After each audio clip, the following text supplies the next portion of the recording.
Hello students, this video is about heating effect of current. So firstly we discuss about heating effect और वो heating effect किसकी वजह से होगा? Due to current की वजह से. सो स्टूडेंट्स, जूल हमारे एक साइंटिस्ट थे जिन्होंने एक्सपेरिमेंटली कुछ ऑब्जर्व किया एंड आफ्टर दैट उन्होंने कंक्लूज़न दिया कि करंट जब लार्ज टाइम तक किसी कंडक्टर के अंदर से पास होता है देन वो कंडक्टर या वो ऑब्जेक्ट हीट होने लगता है. फॉर एग्ज़ाम्पल आपने अपने घर में भी देखा होगा, जब आप अपने किसी भी डिवाइस को लाइक टीवी या फिर रेफ्रिजरेटर को किसी स्टेपलाइज़र से कनेक्ट करते हो और जब आप उसको ओवर अ लार्ज टाइम बाद ऑब्ज़र्व करो या थोड़े टाइम बाद ही ऑब्ज़र्व करो तो वो डिवाइस जब आप उसको टच करोगे you feel that heat.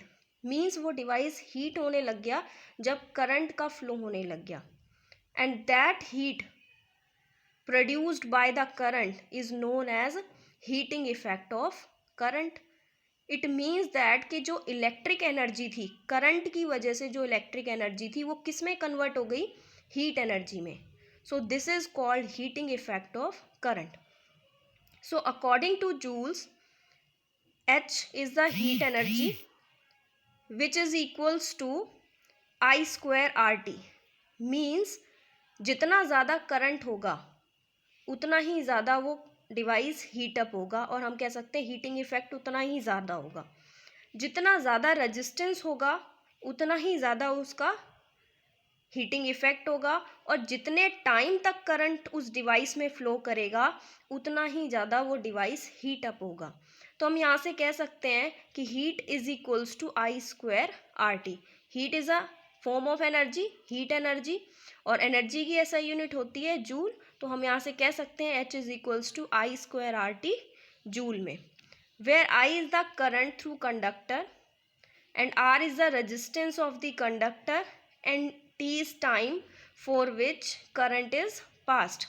So mathematically अगर हम derive करना चाहें जूल्स लॉ को, so वो हम कैसे करेंगे? Let we consider this circuit diagram in which AB is a conductor and this is a cell which provide V potential and through which current is flown in the circuit from positive terminal to negative terminal. Then we know that कि current जो flow कर रहा है उस conductor में उसका formula होता है दैट इज़ चार्ज पर यूनिट टाइम, कि कितने टाइम में कितने चार्ज ने उसमें कंडक्टर से पास किया या फ्लो किया. तो यहाँ से आपके पास जो चार्ज की वैल्यू आ गई that is I T and आपको निकालना है work done. Work done is also a form of energy, work energy हम कह सकते हैं. तो वर्क डन के लिए आपके पास फॉर्मूला होगा W is equals to V Q, और वो फॉर्मूला कहाँ से आया? That is potential is equals to W by Q, कि work is amount of work done in moving Q charge from A to B.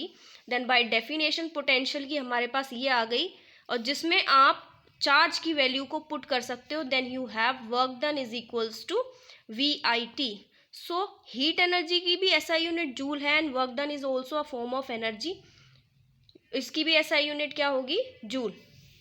सो आपके पास जो heat का formula आया that is I square R T, और second formula आपके पास आ गया यहाँ से that is VIT. And we know that according to Ohm's law V is equals to IR.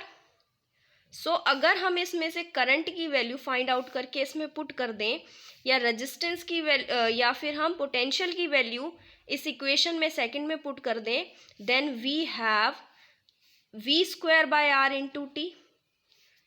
सो हमारे पास यहाँ से हीट के तीन फॉर्मूले आ गए that is I square R T, VIT और V square by R into T. तो ये फॉर्मूला जो हीट का होगा वो हम यूज़ करेंगे, वो उसकी ऐसा यूनिट होगी जूल.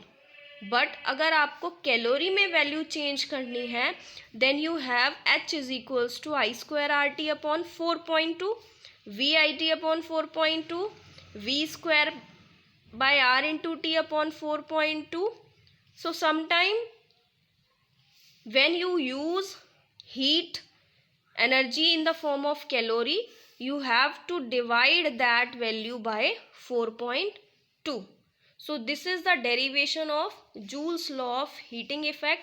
और यहाँ से हमारे पास 3 फॉर्मूले निकल के आए.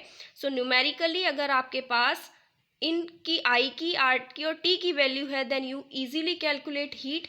अगर आपके पास VIT की वैल्यू है, आप हीट की वैल्यू फाइंड आउट कर सकते हो.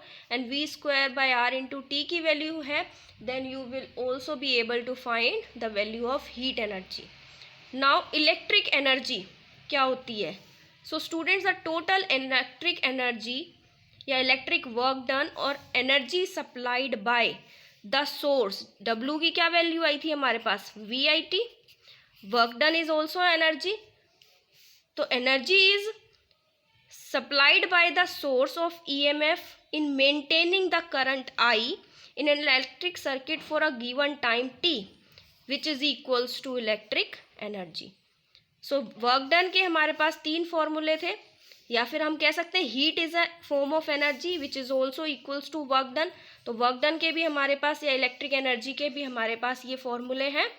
और by using that these formula we can easily calculate the value of electric energy. लेकिन इलेक्ट्रिक एनर्जी की जो कमर्शियल यूनिट होती है दैट इज़ किलोवाट आवर. और 1 किलोवाट आवर में 3.6 इंटू 10⁻⁶ जूल होते हैं. कैसे होते हैं कि 1 किलोवाट में 1000 वाट आवर होते हैं, एंड 1 आवर के अंदर 1000 watt into 60 minutes and 60 seconds. Watt is the unit of power, that is जिसकी जो SI यूनिट होती है दैट इज़ जूल अपॉन में सेकेंड. सो सेकेंड से सेकेंड कट जाएगा, यहाँ पे इसकी वैल्यू लिख सकते हैं हम जूल अपॉन सेकेंड. सेकेंड से सेकेंड कट जाएगा और इस वैल्यू को आप कैलकुलेट कर दोगे, then you have 3.6 into 10⁻⁶ joule. तो अगर आपको एनर्जी किलोवाट में दे रखी है, किलोवाट आवर में, और आपको जूल में चेंज करनी है, so you have to multiply that value with 3.6 into 10⁻⁶ joule. So ये हमने पढ़ी हीट एनर्जी, इलेक्ट्रिक एनर्जी. अब बारी आती है electric power. So power is the work done per unit time. Power को हम डिफाइन कर सकते हैं, work done per unit time is known as power.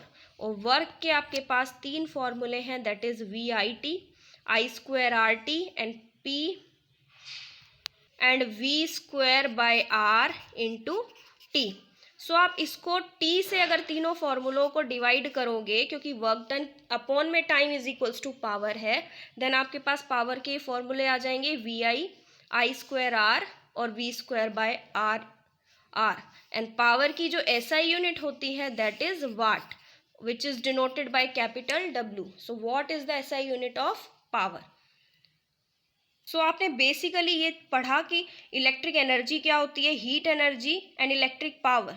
Now maximum power theorem जो आपके सिलेबस में है, सो अकॉर्डिंग टू विच वो थ्योरम क्या कहती है, according to maximum power theorem, and that theorem states that the power output across load due to cell, इस cell की वजह से या इस सेल के वजह से जो हमें आउटपुट पावर मिलेगी is maximum if the load. वो आउटपुट पावर कब मैक्सिमम होगी, जब ये load resistance R is equals to the effective internal resistance small r.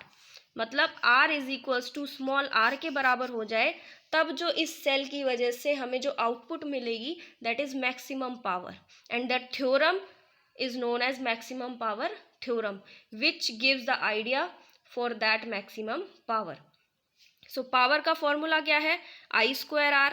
And cell के केस में जो हमारा करंट होता है that is total EMF upon में R प्लस में R. इसकी वैल्यू ये होती है करंट की वैल्यू सेल के केस में, where R is the resistance, external resistance, and this is the internal resistance offered by the cell. तो इसकी वैल्यू अगर हम जब इसमें पुट करेंगे, then we have E²/R plus R का होल स्क्वायर इंटू में R. और हमने क्या कहा, थ्योरम क्या कह रही है कि जब R is equals to R के बराबर होगा, तब इस सेल की वजह से हमें मैक्सिमम पावर मिलेगी. तो इस r की जगह हम कैपिटल R रख देंगे तो हमारे पास क्या हो जाएगा, ई स्क्वायर अपॉन में 2r का होल स्क्वायर इंटू में r, that means that E square upon में 4r स्क्वायर मल्टीप्लाई r से r cancel out, it means that E square upon में 4r.